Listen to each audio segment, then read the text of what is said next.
சரி, அப்ப திரும்பவும் நாங்கள் அந்த விஷயத்துல இருந்து ஸ்டார்ட் பண்ணலாம். விற்பனை பொறுத்தவரைக்கும் 4 கட்டங்கள் இருக்குன்னு நாங்க பார்த்திருக்கோம். இந்த 4 கட்டங்களுக்கும் தனித்தனியான விசேடமான நோக்கங்கள், ஸ்பெஷல் ஒப்ஜெக்டிவ்ஸ் நாங்க வச்சிருக்கிறோம் என்றதை பார்த்திருக்கோம்.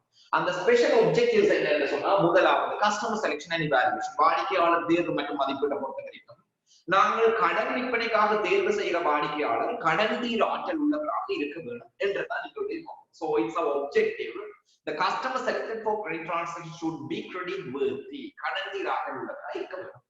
இரண்டாவது கட்டத்தை பார்த்தோம்னு சொன்னா ஆர்டர் மேனேஜ்மெண்ட், கட்டளை முகாமைத்துவத்தை பொறுத்த வரைக்கும் நாங்கள் எதிர்பார்ப்பது ஏற்றுக்கொள்ளக்கூடிய கட்டளைகளை மட்டும்தான் ஏற்றுக்கொள்ளப்படும். அதாவது எங்களால வழங்கல் செய்யக்கூடிய கட்டளைகளை மட்டும்தான் ஏற்றுக்கொள்ளப்படும். So to accept the orders which can be serviced, ஏற்றுக்கொள்ள முடியாத, எங்களால் வழங்கல் செய்ய முடியாத கட்டளைகளை நிராகரிக்கப்படும். So to reject the service orders, to reject the purchase orders which cannot be serviced.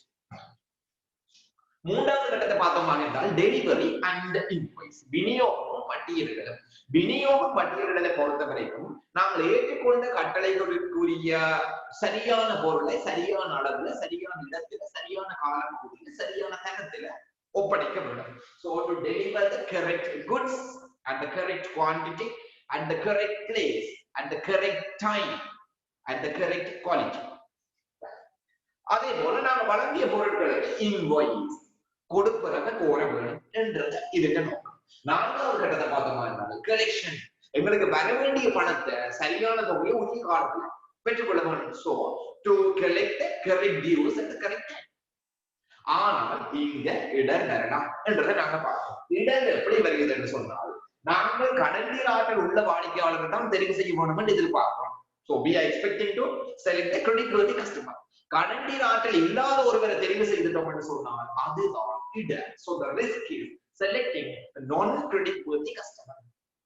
கடன் தீர் ஆற்றல் இல்லாத ஒருவரை நாங்க தெரிவு செய்துட்டோம் என்று சொன்னால் அதுதான் பிரச்சனை. அப்ப அதற்காக நாங்கள் என்ன செய்ய வேண்டும்? கடன் தீர் ஆற்றல் இல்லாத ஒருத்தரை தெரிவு செய்கிறோம்னு சொன்னால் அப்படிப்பட்ட ஒரு இடர் வராம முன்கூட்டியே தடுக்க வேணும், prevent. ஒருவேளை அப்படிப்பட்ட ஒரு இடர் வந்துட்டுன்னு சொன்னால் கண்டுபிடிச்சு திருத்த வேணும், detect and correct. அப்படிப்பட்ட சில கட்டுப்பாடுகளை நாங்க உருவாக்கணும். கட்டுப்பாடுகள் நாங்க புதுசா சொல்ல போறது ஏற்கனவே படிச்ச விஷயத்துக்கு தான் நாங்க சொல்றோம். கடன் தீர் ஆற்றல் இல்லாத வாடிக்கையாளரை தெரிவு செய்ய கூடாதுன்றதுக்காக ஒவ்வொரு புதிய வாடிக்கையாளர்களையும் மதிப்பீட்டு உட்படுத்த வேண்டும். ஏற்கனவே இருக்கிற வாடிக்கையாளர்களை திரும்பவும் குறிப்பிட்ட காலத்துக்கு மீளவும் மதிப்பீட்டுக்கு உட்படுத்த வேண்டும். So to evaluate the customer at first joining, to re-evaluate the existing customers at certain interval. புதிதாக மாற வாடிக்கையாளர்களை மதிப்பீடு செய்ய வேணும். ஏற்கனவே இருக்கிற வாடிக்கையாளர்களை குறிப்பிட்ட கால இடைவெளியில மீளவும் மதிப்பீடு செய்ய வேணும். மதிப்பீடு செய்து அவர்கள் கடன் தீர் ஆற்றல் உள்ளவர்களா இல்லையானதை கண்டுபிடிக்க வேணும். கடன் தீர் ஆற்றல் உள்ளவர்களை மட்டும் கொண்டு போய் முதன்மை கோப்புல வச்சிருக்க வேணும். சோ கஸ்டமர் மாஸ்டர் ஃபைல்ல கடன் தீர் ஆற்றல் உள்ளவர்களை வச்சிருக்க வேணும்.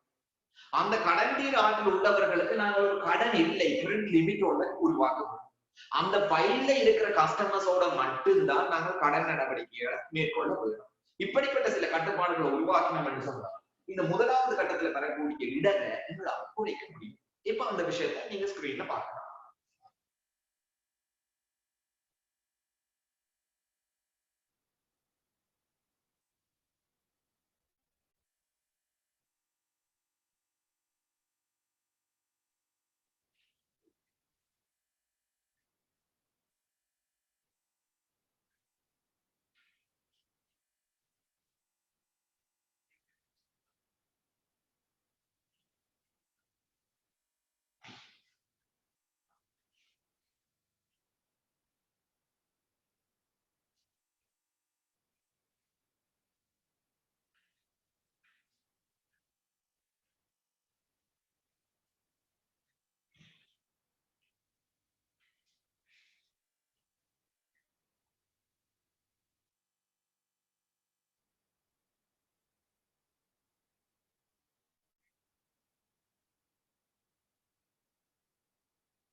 சரி, நம்ம திரும்பவும் பார்ப்போம்.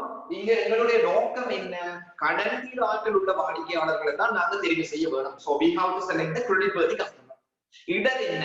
கடனில் ஆற்றல் இல்லாத ஒருத்தரை தெரிவு செய்துட்டோம்னு சொன்னால் அதுதான் இடர். So selecting the non creditworthy customer is the risk. அதை குறைக்கிறதுக்கான கட்டுப்பாடு என்னன்னு பார்த்தோம்னு சொன்னால் புதிதாக ஒவ்வொரு வாடிக்கையாளரையும் மதிப்பீடு உட்படுத்த வேண்டும். ஏற்கனவே இருக்கிற வாடிக்கையாளர்களை குறிப்பிட்ட கால இடைவெளியில் திரும்பவும் மதிப்பீடு உட்படுத்த வேண்டும். மதிப்பிடப்பட்ட தகவல்களை வச்சுக்கொண்டு கஸ்டமர் மாஸ்டர் ஃபைல் முதன்மை கோப்பை நாங்கள் புதுப்பிக்க வேண்டும், அப்டேட் பண்ண வேண்டும். லேட்டஸ்ட் இன்ஃபர்மேஷன் தான் நாங்க வச்சிருக்கோம். முதன்மை கோப்பில் அனுமதி இல்லாத யாரையுமே மாற்றம் செய்யப்படக்கூடாது. என்னன்னு சொன்னா மோசடிகளை செய்யறதுக்கான வாய்ப்புகள் இருக்கலாம். ஆகவே அதை பாதுகாப்பா வச்சிருக்க வேண்டும். அந்த முதன்மை கோப்பில் இருக்கிறார்களோட மட்டும்தான் நாங்கள் கடன் விற்பனையை மேற்கொள்ள வேண்டும். இப்படிப்பட்ட கட்டுப்பாடுகள் நாங்கள் உருவாக்கணுமா இருந்தால் பொருத்தம் இல்லாத கடன் ஆற்றல் இல்லாத வாடிக்கையாளர்கள் கடன் வழங்குவதற்கான வாய்ப்புகள் இடர்கள் குறைவாக இருக்கும். விளங்குச்சலாம் விளங்கிக்கன்னு சொன்னா கேள்வியே கேட்கலாம். விளங்கிச்சலாம் கிளியரா? அடுத்த கட்டத்துக்கு போகலாமா? ஓம் சார். சரி, அப்ப நாங்க அடுத்த கட்டத்துக்கு போனோம்னு சொன்னால் இரண்டாவது கட்டம் ஓர்டர் மேனேஜ்மெண்ட், கட்டளை முகாமைத்துவம். என்ன நோக்கம் என்று நாங்கள் பார்த்தோமாக இருந்தால் எங்களால் வழங்கல் செய்யக்கூடிய சர்வீசபிள் ஓர்டர், வழங்கல் செய்யக்கூடிய கட்டளை மட்டும் ஏற்றுக்கொள்ள வேண்டும்.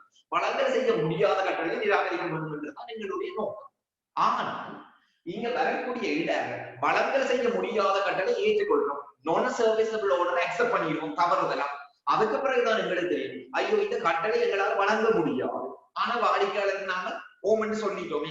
இப்ப நாங்க வாடிக்கையாளர்களோட ஒரு பிள்ளையான உறவு முறையோட கையாள போறோம். வாடிக்கையாளர் எங்களோட சரியான உறவு முறையில் இல்லை என்று சொன்னால் எங்களோட நன்மதிப்பு இழக்கப்படலாம். இல்லை என்று சொன்னால் வாடிக்கையாளர் எங்களை விட்டுட்டு போறதால எங்களோட சந்தை வணிக வாய்ப்புகள் இழக்கப்படலாம்.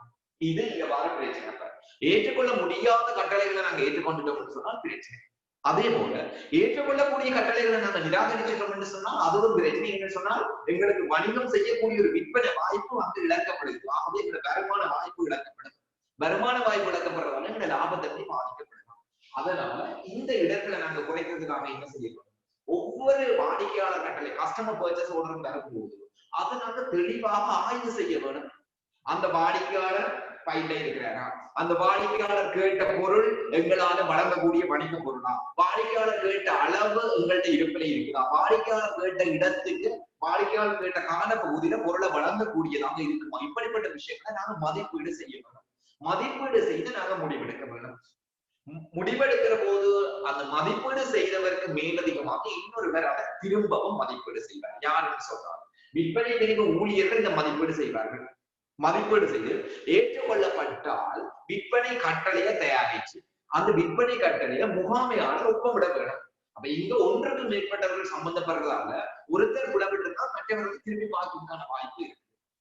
ஒருவேளை ஒரு கட்டளை நிராகரிக்கப்படுதுன்னு சொன்னால் நிராகரித்தல் படிவம் ரிஜெக்ஷன் நோட் அதுல உரிய காரணம் குறிப்பிட வேண்டும். மதிப்புக்குரிய வாடிக்கையாளரே, எங்களிடம் போதிய அளவு பொருட்கள் இருப்பில் இல்லாததால உங்களுடைய கட்டளையை வழங்க முடியாது உள்ளது. பொலைட்டா சுமூகமான முறையில நாங்கள் அதை எழுதி கொடுக்கிற போது வாடிக்கையாளர் யோசிப்பார், ஓகே நான் வேற எங்கேயாவது வாங்கி கொடுக்குறோம். உறவு முறை பாதிக்காத வகையில உரிய காரணத்தோட உரிய காலப்பகுதி அனுப்ப வேண்டும். அந்த நோட்டிலேயே மேனேஜர் ஒப்பமிட்டு இருந்தால் அங்க 2 பேர் அதை பார்த்திருக்கார்கள். ஆக ஒருத்தருடைய முடிவு பிழையா இருந்தால் இன்னொருவர் அதை கண்டுபிடிக்கிறதுக்கான வாய்ப்பு இருக்குது. அதனால இங்க நாங்க பின்பற்ற வேண்டிய கட்டுப்பாடுகளை பற்றி இப்ப பார்க்கலாம்.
சரி, இப்ப நாம இரண்டாவது கட்டத்துல என்ன பிரச்சனை வரலாம், அதை எப்படி நாங்கள் கட்டுப்படுத்த முடியும், கண்ட்ரோல்ஸ் என்னன்றதை பற்றி இது வரைக்கும் பார்த்துருக்கோம். இப்ப நாங்க அடுத்த கட்டத்துக்கு போனா மூன்றாவது கட்டம். மூன்றாவது கட்டம் என்ன ஏற்கனவே படிச்சிருக்கோம், அதனுடைய நோக்கம் என்னன்னு தெரியும், இருந்தாலும் ஒரு தடவை திரும்ப பார்க்கலாம். டெலிவரி அண்ட் இன்வாய்ஸ், விநியோகமும் விற்பனை பட்டியலிடணும். விநியோகம் நாங்கள் ஏற்கனவே ஒரு கட்டளை ஏற்றுக்கொண்டிருக்கிறோம் என்று சொன்னால், வாடிக்கையாளருக்கு நாங்கள் ஒரு உறுதியை வழங்கி இருக்கிறோம், அந்த பொருளை நாங்கள் உங்களுக்கு அனுப்புவோம் என்று சொல்லி. ஆகவே அந்த பொருளை நாங்கள் அனுப்புவோம். அந்த பொருளை அனுப்புவோம் என்றது மட்டும் இல்லாமல், அந்த பொருளை நாங்கள் ஏற்றுக்கொண்ட தரத்தில, ஏற்றுக்கொண்ட இடத்துக்கு, ஏற்றுக்கொண்ட அளவுல, ஏற்றுக்கொண்ட கால பகுதியில் அனுப்புவோம். ஆகவே நாங்க சரியான டெலிவரி அனுப்புறோம்னா இந்த எல்லா விஷயமும் சரியா இருக்கணும். சரியான பொருள், சரியான தரம், சரியான இடம், சரியான காலம், எல்லாம் சரியா இருக்கும். So the correct goods, correct time, correct quality, correct location, எல்லாமே சரியா இருந்தா தான் அந்த டெலிவரி சரி. ஆகவே நாங்கள் சரியான விநியோகத்தை மேற்கொள்ள வேண்டும். மேற்கொண்ட விநியோகத்துக்கு நாங்கள் இன்வாய்ஸ், விற்பனை பட்டியலிட வேண்டும். இதுதான் எங்களுடைய நோக்கம். ஆனால் இங்க வரக்கூடிய பிரச்சனைகள் இடர் என்ன என்று சொன்னால், எங்களுடைய டெலிவரி விநியோகம் தவறாக இருக்கலாம். அதாவது பொருள் தவறாக இருக்கலாம், அளவு தவறாக இருக்கலாம், இடம் தவறாக இருக்கலாம், காலம் தவறாக இருக்கலாம். இப்படிப்பட்ட ஏதோ ஒரு விஷயம் தவறாக இருக்கிறதால அந்த விநியோகம் தவறாக இருக்கும். விநியோகம் தவறாக இருந்தால் வாடிக்கையாளர் பொருளை திருப்பி அனுப்புவார், விற்பனை திரும்பல் நடக்கும். அப்ப பொருளை திருப்பி அனுப்பினால் வாடிக்கையாளருக்கு தேவையான பொருள் கிடைக்காம போகும். இதனால வாடிக்கையாளருடைய தொழிற்பாடு தாமதமாகும். சில வேளையில வாடிக்கையாளர் எங்கள் மீது இருக்கிற நம்பகத்தன்மை நன்மதிப்பு இழக்கக்கூடும். எங்களுக்கு போக்குவரத்து செலவு அதிகரிக்கும். ஏன்னா பொருளை கொண்டு போயிட்டு திரும்ப கொண்டு வா, பொருளை கொண்டு போற போது அந்த பொருளுக்குரிய ஒரு விற்பனை வாய்ப்புகளுக்கு இழக்கலாம். ஆகும் இப்படியான பிரச்சனை இருக்கு. அடுத்த விஷயம் பார்த்தோம், இன்வாய்ஸ் பிழையா இருக்கலாம், பிழையான கஸ்டமருக்கு அனுப்பியிருக்கலாம், பிழையான பொருட்கள், பிழையான விலை, சில பல கணிப்பீடு பிழையா இருக்கலாம். இப்படிப்பட்ட ஏதோ ஒரு காரணங்களாக இன்வாய்ஸ் பிழையாக இருக்கலாம். இப்படிப்பட்ட பிரச்சனைகளுக்கு நாம தீர்வு காணலாம். அப்ப என்ன செய்ய வேண்டும் சொன்ன, நாங்கள் ஒரு பொருளை ஏற்றுக்கொள்கிற போதும், கட்டளை ஏற்றுக்கொள்கிற போது அந்த பொருளை நாங்க முன்னுக்கு ஒதுக்கி வச்சிருக்கோம் களஞ்சியத்துல. அதுக்கப்புறம் அந்த பொருளை நாங்க சரியான முறையில பொதி செய்து அனுப்ப வேணும். பாதுகாப்பான போக்குவரத்துல அனுப்பினால் பொருள் செய்யப்படாது. அந்த பொருளை பொதி செய்கிற போதோ அதை இன்னொருவர் களஞ்சிய பரிசோதனை மேற்பார்வையாளர் வியாபார சூப்பர்வைசர் வந்து அதை செக் பண்ண வேணும். பொருள் களஞ்சியத்தை விட்டு வெளியே போற போது வாசல்ல செக்யூரிட்டி செக் பண்ண வேணும், கேட் பாஸ் கொடுக்க வேணும். ஒவ்வொன்றுக்கும் ஆவணங்களை நாங்க வச்சிருக்க வேணும். அதை ஒவ்வொருவர் பரீட்சிக்க வேணும். பொருள் வாடிக்கையாளர் போய் சேர்ந்த உடனே பொருள் பெருகை சீட்டு பெற்றுக்கொள்ள வேணும். ஒருவேளை வாடிக்கையாளர் பொருளை திருப்பி அனுப்புறாரா இருந்தால் திரும்பி வர பொருள் சரியா, என்ன காரணத்துக்காக திரும்பி வருது என்ற காரணங்களை உறுதி செய்து பெற்றுக்கொள்ள வேணும். ஒருவேளை திரும்பி வந்த பொருளை நாங்கள் ஏற்றுக்கொண்டோம் என்று சொன்னால் இது விற்பனை திரும்பல், உட்திரும்பல். ஆகவே இதுக்கு ஒரு செலவு தாழ்வுன்னு நாங்க வழங்க வேணும். அப்ப ஏற்றுக்கொண்ட திரும்பல்களுக்கு செலவு தாழ்வுன்னு வழங்க வேணும். அதாவது எல்லா விஷயத்தையும் ஆவணங்களை நாங்கள் வச்சிருக்கிறோம். ஆவணங்களை வச்சிருக்கிறதால அங்க மோசடிகளுக்கான, தவறுகளுக்கான வாய்ப்பை நாங்கள் குறைக்க முடியும். ஒவ்வொரு ஆவணமும் ஒருவர் தயாரிக்க இன்னொருவர் பரிசீலிக்க. ஆகவே ப்ரிப்பேர்ட் பை, செக் பை என்று ரெண்டு பேர் சம்பந்தப்படுறதால அந்த தவறுகள், மோசடிகளுக்கான வாய்ப்புகளை நாங்கள் குறைக்கும். இன்வாய்ஸ் அனுப்புறதா இருந்தாலும் இன்வாய்ஸ் ஒருத்தர் தயாரிக்கிற போது இன்னொருத்தர் செக் பண்ணித்தான் அனுப்பணும். ஆகவே ரெண்டு பேர் சம்பந்தப்பட்ட போது அந்த தவறுகளுக்கான வாய்ப்புகள் குறைக்கும். ஆகவே இப்படிப்பட்ட விஷயத்தை நாங்க இப்ப பார்க்கலாம்.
சரி, அப்படின்னு சொன்னா நாங்க இப்ப அடுத்த கட்டத்துக்கு போகலாம்.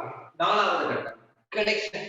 எங்களுக்கு வர வேண்டிய பணம், அதாவது வாடிக்கையாளருக்கு நாங்கள் பொருளை கொடுத்துட்டோம், எங்களுக்கு வர வேண்டிய பணத்தை நாங்கள் பெற்றுக்கொள்ள வேண்டி இருக்கு. ஆனால் அந்த பணம் வர வேண்டிய அளவு பணம் வராம விட்டது என்று சொன்னால் அது எங்களுக்கு ஒரு நட்டம், அறவிட முடியாது. கடன் முழுமையாக வராம போகலாம், இல்ல ஒரு பகுதி வராம போகலாம். இப்படியே வர வேண்டிய பகுதி வராமல் போனால் எங்களுடைய வருமானம் குறையும், எங்களுடைய லாபத்தன்மை குறையும். லாபத்தன்மை குறைஞ்சதுன்னு சொன்னால் வணிகத்துல பொருளாதார ரீதியான நெருக்கடிகள் ஏற்படும் என்றது எங்களுக்கு. 2வது, உரிய காலத்துல வராமல் போனால் அது நல்லது. இப்ப உதாரணம், வாடிக்கையாளருக்கு நாங்கள் 30 நாள் கடன் தவணை கட்டணத்தை கொடுக்கிறோம். கடன் தவணை காலம் 30 நாளா இருக்கிற போது அவர் 60 நாளைக்கு பிறகு தாராங்கன்னு சொன்னா நம்ம ஒப்பந்தம் மீறப்பட்டிருக்குது. அப்படிப்பட்ட வாடிக்கையாளரோட இனிமேல் நாங்க வணிகம் செய்ய முடியாது. அப்ப எங்களுக்கு அந்த பகுதியில் ஒரு இடம் இருக்கு. இப்படியான இடங்களுக்கு நாங்கள் என்ன செய்ய வேண்டும் சொன்னாலும் நேர காலத்துடனேயே பணத்தை பெற்றுக் கொடுறதுக்கான நடவடிக்கைகளை நாங்கள் மேற்கொள்ள வேண்டும். அதுக்காக உங்களுக்கு தெரியும், காசு கழிவு என்ற ஒரு நடைமுறை இருக்கு, கேஷ் டிஸ்கவுண்ட். முன்கூட்டியே நீங்க நேர காலத்துடன் தீர்த்தால் உங்களுக்கு கழிவு வழங்கப்படும், ஏர்லி செட்டில்மெண்ட்டுக்கு கழிவு கொடுக்கலாம். அதே போல முன்னக்கே நாங்கள் இன்வாய்ஸ் அனுப்பணும். ஏனென்றால் கடன் தவணை காலம் என்றது இன்வாய்ஸ் டேட்டில இருந்துதான் எண்ணப்படும். ஆகவே நாங்கள் எவ்வளவு ஏர்லியா இன்வாய்ஸ் அனுப்புறோமோ அவளுக்கு நல்லது. சில வேளையில நாங்கள் வாடிக்கையாளருக்கு திரும்ப திரும்ப திரும்ப ஞாபகம் ஊட்டல் கொடுக்க வேண்டி இருக்கும், அடிக்கடி அவருக்கு கால் பண்ண வேண்டி இருக்கும், பின்தொடர வேண்டி இருக்கும், ஃபாலோவா. சில வேளையில ஏடா கட்டங்களுக்காக நாங்க என்ன செய்யறோம்னு சொன்னா சட்ட நடவடிக்கைகளை எடுக்கிறோம். அது இறுதி கட்டமா இருக்கு.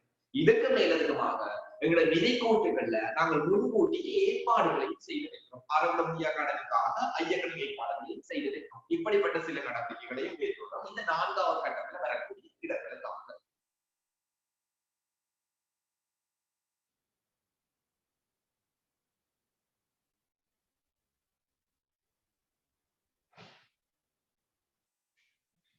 அங்கீகரிக்கப்படாத குறைகள். சில வேளையில வாடிக்கையாளர் பணத்தை கொண்டு வந்து தரலாம், ஆனால் அனுமதி இல்லாத ஒருத்தர் அதை பெற்றுக் கொள்ள முடியும்.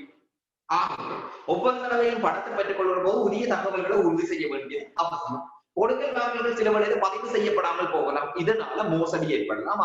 அதுக்காக உரிய ஆவணப்படுத்தல்களை மேற்கொள்ள வேண்டும். சில சந்தர்ப்பங்கள்ல வாடிக்கையாளர் மீதியும் எங்களுடைய மீதியும் ஒத்து போகாமல் இருக்கலாம். இதுக்காக நாங்க மாதாந்த அடிப்படையில் வாடிக்கையாளர் இணக்க கூற்றுகளை தயாரிக்க வேண்டி இருக்கு.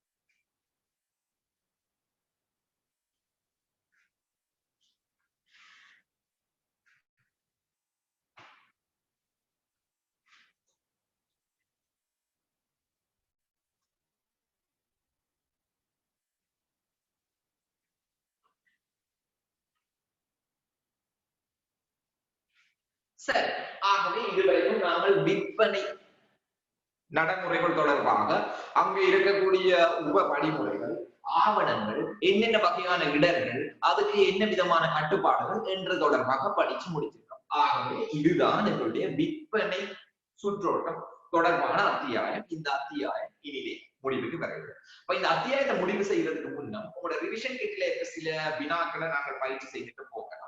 அதுக்கு பிறகு உங்களுக்காக தயாரிக்கப்பட்ட விசேடமான வினாக்களை நீங்க பிராக்டிஸ் பண்ணக்கூடியதா இருக்கு. இப்ப நாங்க ரிவிஷன் கிட்ட ஒரு தடவை செக் பண்ணிட்டு போகலாம்.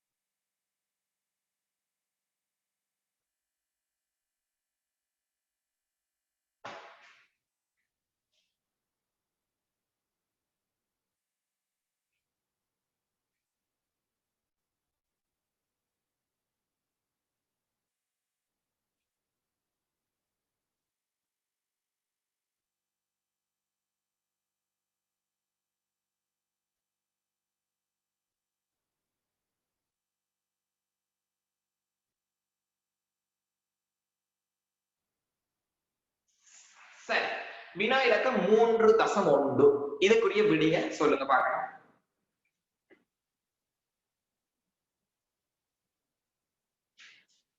விற்பனை செயல்முறையில் விற்பனை கட்டளைக்கு முன் பின்வரும் ஆவணங்களில் எது தயாரிக்கப்படும்? விற்பனை கட்டளைக்கு முன்னர். அப்ப விற்பனையில 4 கட்டங்கள் இருக்குன்றது உங்களுக்கு தெரியும். விற்பனை கட்டளை எந்த கட்டம் இதுக்குரிய சரியான விடையை நீங்க சொல்லுங்க.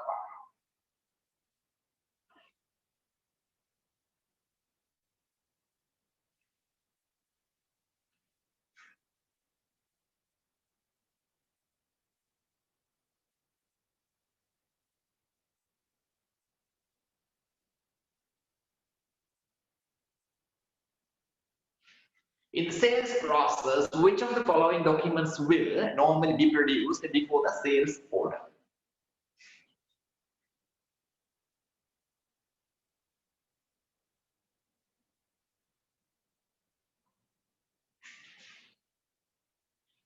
சரி, நாங்கள் இங்க பார்த்தோமா இருந்தால் விற்பனை கட்டளை என்றது என்ன?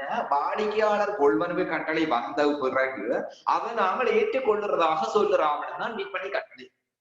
விற்பனை கட்டளைக்கு முன்னர் வார ஆவணங்களை பார்த்தோம்னு சொன்னால் பட்டியல், விலை பட்டியல், இன்வாய்ஸ் என்றது நாங்கள் விநியோகம் செய்த பிறகுதான் அனுப்புறோம். ஆகவே அது விற்பனை கட்டளைக்கு பிறகு அந்த விட வராது. கூற்று என்றது வாடிக்கையாளர் கூற்று, அதாவது மாதாந்தம் நாங்க வாடிக்கையாளருக்கு ஸ்டேட்மெண்ட் அனுப்புறோம், உங்களோட பேர்ல இவ்வளவு மீதி இருக்கு.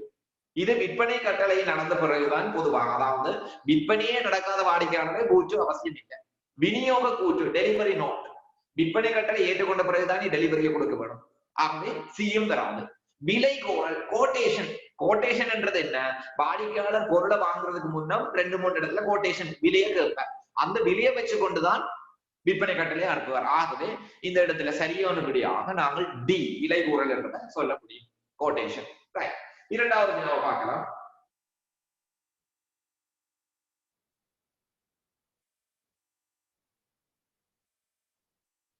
பின்வருவனவற்றில் எது பணம் அனுப்புதல் ஆலோசனை குறிப்பை சிறப்பாக விவரிக்கிறது? அதாவது வாடிக்கையாளர் பணத்தை அனுப்பிவிட்டு உங்களுக்கு பணம் அனுப்பி இருக்குன்னு சொல்லி உங்களுக்கு ஒரு குறிப்பு கொண்டு அனுப்புவேன். அதை எது சிறப்பாக விவரிக்கிறது என்று பார்த்தோம்னு சொன்னால், எதற்கான கொடுப்பனவு என்ற விவரங்களை குறிப்பிட்டு வாடிக்கையாளரால் வழங்கப்படும். விநியோகம் செய்யப்பட்ட பொருட்களுக்கான கொடுப்பனவை வேண்டி நிற்கும் ஆவணம். விநியோகம் செய்யப்பட்ட பொருட்களுக்கான கொடுப்பனவு என்று சொன்னால், நாங்க பொருளை விநியோகிச்சுட்டு அதுக்கு காசை தாரீங்களான்னு கேட்கறதுக்கு பேர் இன்வாய்ஸ். ஆகவே பி என்றது என்னத்தை குறிக்குதுன்னு சொன்னா இன்வாய்ஸை குறிக்குது. ரைட். ஏ பார்த்தோம்னு சொன்னா document from customer giving details of what payment for. வாடிக்கையாளர் கொடுப்பனவு செய்துட்டு இது எதுக்கான பேமெண்ட் என்று சொல்லி அவர் விளக்கத்தை கொடுக்குறேன். இது முதலாவது. இரண்டாவது பார்த்தோம்னு சொன்னால் document requesting payment for goods delivery. வழங்கப்பட்ட பொருட்களுக்கான கொடுப்பனவு வேண்டி இருக்கிறது, அதுக்கு பேர் இன்வாய்ஸ். சி, நியம விலைகளை வாடிக்கையாளருக்கு வழங்கும் ஆவணம். விலை என்னென்ன விலை என்று சொல்லி நாங்க கொடுக்குறோம்னு சொன்னா அது விலை கோரல், கோட்டேஷன். வழங்குனருக்கு செலவு குறிப்பை உருவாக்கம் அறிவுறுத்தல். விற்பனை திரும்பல் நடந்தது என்று சொன்னால் செலவு தாளோட அனுப்ப சொல்லி கேட்கிறது. ஆகவே இதுல சரியான விடை எது என்று பார்த்தோம்னு சொன்னால் எது உங்கள்ட்ட நான் கேட்கிறேன். இதுல ரெமிட்டன்ஸ் அட்வைஸ், கொடுப்பனவு ஆலோசனை குறிப்பு என்றது ஏ என்றுதான் நீங்க பொருத்தமான விடையாக காணப்படுது. சரி, இப்ப மூன்றாவது வினாவுக்கு நாங்க போகலாம். தரப்பட்ட ஆவணங்களின் பட்டியலிருந்து பொருத்தமானதை தேர்ந்தெடுப்பதன் மூலம் கீழே உள்ள ஒவ்வொரு விளக்கங்களுக்குமான வெற்றிடங்களை நிரப்பவும். அப்ப இங்க நாங்க பார்க்கிறோம் 4 விளக்கங்கள் தரப்பட்டிருக்கு. அந்த விளக்கங்களுக்கு கீழே 4 சொற்கள் தரப்பட்டிருக்கு. விலைப்பட்டியல், அனுப்புதல் ஆலோசனை, கூற்று, செலவு குறிப்பு. முதலாவது நாங்க பார்த்தோமா இருந்தால், குறிப்பிட்ட மாத கால பகுதியில் வாடிக்கையாளருக்கு அனுப்பி வைக்கப்பட்ட விலைப்பட்டியல்கள், செலவு குறிப்புகளை, முந்தைய மாதத்தில் நிலுவையாக இருந்த தொகையையும் குறித்த மாதத்தில் வாடிக்கையாளருக்கு பெறப்பட்ட கொடுப்பனவை காட்டுது. அதாவது வாடிக்கையாளருக்கு நாங்க அனுப்புறோம், கடந்த மாதத்திலிருந்து கொண்டு வந்த ஆரம்ப மீதி எவ்வளவு, இந்த வருஷம் நீங்கள் கொள்வனவு செய்தது எவ்வளவு, இந்த வருஷம் நீங்கள் தீர்ப்பனவு செய்தது எவ்வளவு, இறுதி மீதி எவ்வளவு என்று சொல்றது வாடிக்கையாளருக்கு நாங்கள் அனுப்புற கூற்று, ஸ்டேட்மெண்ட். அப்ப முதலாவது விளக்கத்துக்கு விடை ஸ்டேட்மெண்ட். இரண்டாவது, முன்பு எடுக்கப்பட்ட விலைப்பட்டியலை திருப்புகிறது. அதாவது முதல் விலைப்பட்டியல் அனுப்புகிறோம், இப்ப அந்த விலைப்பட்டியலை திருப்பி அனுப்புறோம் என்று சொன்னால்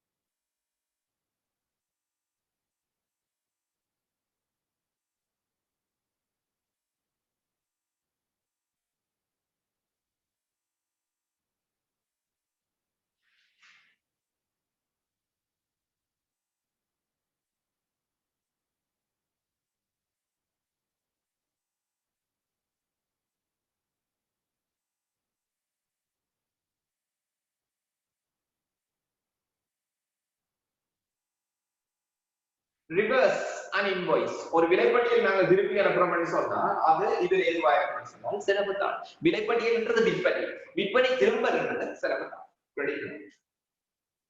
மூன்றாவது விளக்கத்தை பார்த்தமாக இருந்தால் விநியோகிக்கப்பட்ட பொருட்களுக்கான கொடுப்பனவை வேண்டி நிற்கிறது. இன்வாய்ஸ் விலைப்பட்டியல், விற்பனை பட்டியல். வாடிக்கையாளர் கொடுப்பனவு எது தொடர்பானது என்ற விளக்கம் ஏற்கனவே வந்த வினா திரும்பவும் வந்து அனுப்புதல் ஆலோசனை. சரி, நான்காவது வினாவை பார்த்தோம்னு சொன்னால் கணக்கு கூட்டி பூரணப்படுத்த இலக்கங்களை எடுத்து விடாது. கீழே தந்திருக்கிற இலக்கங்களை தந்திருக்க இந்த இலக்கங்கள்ல இருந்து அவசியமானதை நாங்க பார்க்க வேண்டியிருக்கோம். இது ஒரு கணித்தலாக காணப்படுகிறது.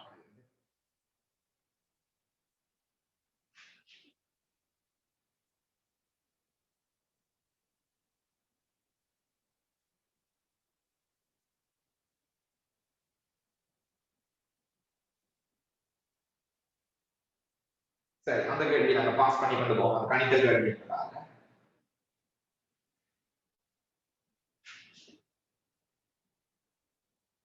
வழங்கப்பட்ட பொருட்களுக்கு மட்டுமே விலைப்பட்டியல் உருவாக்கப்படுவதை உறுதிப்படுத்த, அதாவது நாங்கள் விநியோகித்த பொருளுக்கு மட்டும் விலைப்பட்டியல் உருவாக்கப்படுவதை உறுதி செய்யறதுக்கு எது உதவும்?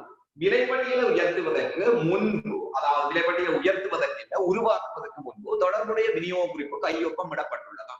அதாவது விநியோக குறிப்பு கையொப்பம் விடப்பட்டுள்ளதா என்றதை பார்த்துதான் இன்வாய்ஸ் போட வேண்டும் என்று சொல்லப்படுது. விலைப்பட்டியலில் உள்ளடங்கியுள்ள தொகைகள் விலைப்பட்டியலுடன் ஒத்து போகிறதா? அதாவது விலைப்பட்டியல் வந்திருக்கு, அந்த விலைப்பட்டியல் உள்ள தொகையோட ஒத்து போகிறதா என்றதை பார்க்கணும். விலைப்பட்டியலை உருவாக்கும் முன்பு வாடிக்கையாளர் அவரது கடன் எல்லையை மீறவில்லை என பரிசோதித்தார். விலைப்பட்டியலை உருவாக்கும் முன்பு சரியான விற்பனை கட்டளை இருக்கிறதா என்பதை பரிசோதித்தார்.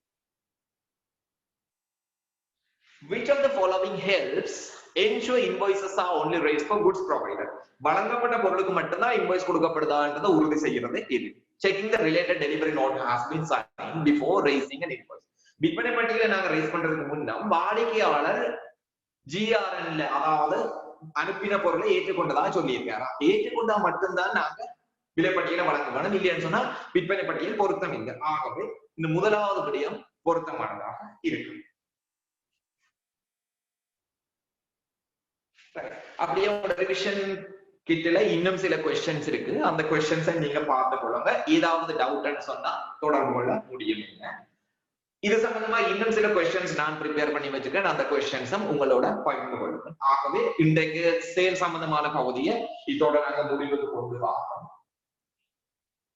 சேல் சம்பந்தமான பகுதிகளை நான் இயலுமான வரைக்கும் உங்களுக்கு விளங்க வேண்டிய முக்கியமான பகுதிகளை சுருக்கமான முறையில விளங்கப்படுத்தியிருக்கேன். உங்களுக்கு இதை மட்டும் வச்சுக்கொண்டு எக்ஸாமுக்கு போறதுக்கு போதுமானதாக இருக்காது. இது இன்னும் ஆழமான விளக்கங்கள் உங்களுடைய புத்தகத்தில் இருக்கு. ஆகவே உங்களுடைய பாட புத்தகம் ரிவிஷன் இந்த ரெண்டையும் போதுமான அளவுக்கு நீங்க ரிவைஸ் பண்ணி கொள்ள வேண்டும். இந்த இன்றைய வகுப்புல ரெக்கார்ட் பண்ணப்பட்ட வீடியோ, இன்னைக்கு உங்களுக்கு நான் தயாரிச்சு வந்த ஹேண்ட் அவுட் ரெண்டுமே உங்களுக்கு அனுப்பி வைக்கப்படும். ஆகவே இன்றைய வகுப்பை இதோட நாங்க முடிவு செய்து கொள்ளுறோம். திரும்ப அடுத்த வகுப்புல சந்திப்போம். இதுக்கிடையில உங்களுக்கு ஏதாவது ஸ்டடி சம்பந்தமான சப்போர்ட் தேவைன்னு சொன்னா எங்களை தொடர்பு கொள்ள முடியும். ஆகவே இந்த வகுப்பை இதோட முடிவு செய்து கொள்றோம். அது வரைக்கும் டேக் கேர், பாய்.